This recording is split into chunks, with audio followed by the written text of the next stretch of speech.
Nah, mengenai BRICS, kita negara berdaulat, negara besar. Negara ini, kalau Anda pernah baca saya nulis di mana di South China Sea, ya, South China Sea. Saya katakan Indonesia is too big to lean to any country. Indonesia terlalu besar untuk berpihak kepada satu negara, Ya, maksud saya waktu itu Cina dan Amerika. Kita tidak perlu, apalagi sekarang ini, apalagi dengan presidennya seperti Pak Prabowo, tidak perlu. Jadi kita perlu merdeka, perlu independen. Ya sedikit nakal-nakal lah, menunjukkan bahwa kita punya juga, punya say juga. Apa keuntungan kita dengan BRICS? Ya market kita lebih besar. Karena ini masalah kalau kita tidak hati-hati dengan persoalan yang ada di Tiongkok sekarang, dan juga persoalan di Eropa, di mana gas sekarang dari Rusia di stop mereka, itu akan terjadi nanti masalah krisis energi di Eropa, dan dia turunkan ke Cina, dan Cina masalah ekonominya juga sekarang lagi kurang baik, dan Amerika kita uncertainty-nya tinggi karena tarif itu yang belum jelas mau berapa persen dinaikkan oleh Presiden Trump. Jadi kombinasi masalah ini memang betul-betul kami cermatin dengan baik. Jadi itu salah satu tugas Den tadi, memberikan masukan pada Presiden dalam proses pengambilan keputusan. Dan saya kira dengan keahlian-keahlian seperti Pak Dede ini, Pak Dede masih researcher di Harvard.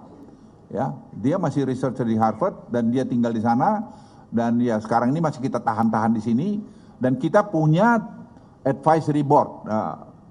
Advisory board, Global Advisory Board. Itu ada tadi Ruhir Sarma, penulis buku One Man Wrong with Kapitalis.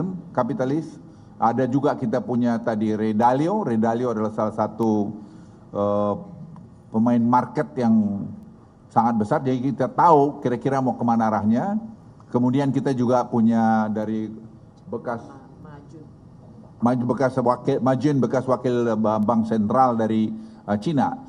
Jadi kita betul-betul mendapatkan informasi yang sangat komprehensif, sehingga kita didiskusikan di dalam konsil, dan itu kita berikan masukan pada Presiden. Jadi saya pikir ini yang dulu waktu zamannya pemerintahan yang lalu kita tidak pernah sempat punya. Kita semua banyak action karena memang kebetulan belum ada ini. Jadi berangkat dari pengalaman itu, dengan ada ini, ya Presiden bilang juga, dia bilang, Pak Ketua, ini berarti saya benar juga membuat DEN ini. Ya saya bilang kalau Presiden pasti benar lah, saya bilang gitu.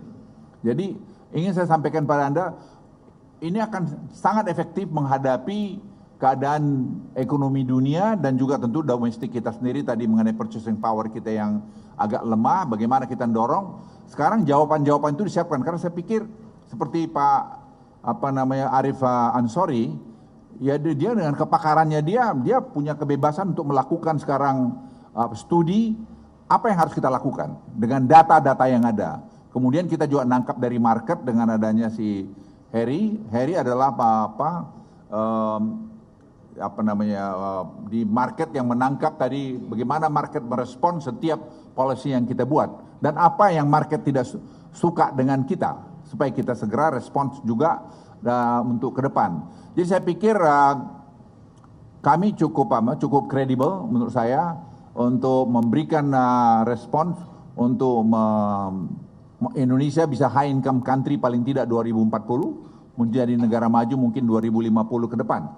Saya sangat confidence melihat itu karena kita punya hilirisasi, kita punya tadi macam-macam hilirisasi sudah, dan tadi genomic sequencing yang akan dibuat sehingga bibit-bibit kita perbaiki. Kemarin saya juga lapor Presiden, saya beritahu Presiden kita punya kelapa sawit, yieldnya per hektar itu hanya mungkin 1,8 ton, dengan tadi pengayaan, pemurnian bibit di kelapa sawit kita bisa bikin 6-7, mungkin 8 ton per hektar.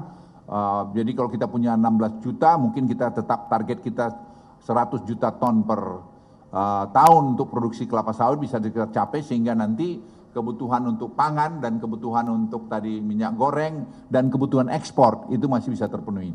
Jadi semua kita lihat equilibriumnya.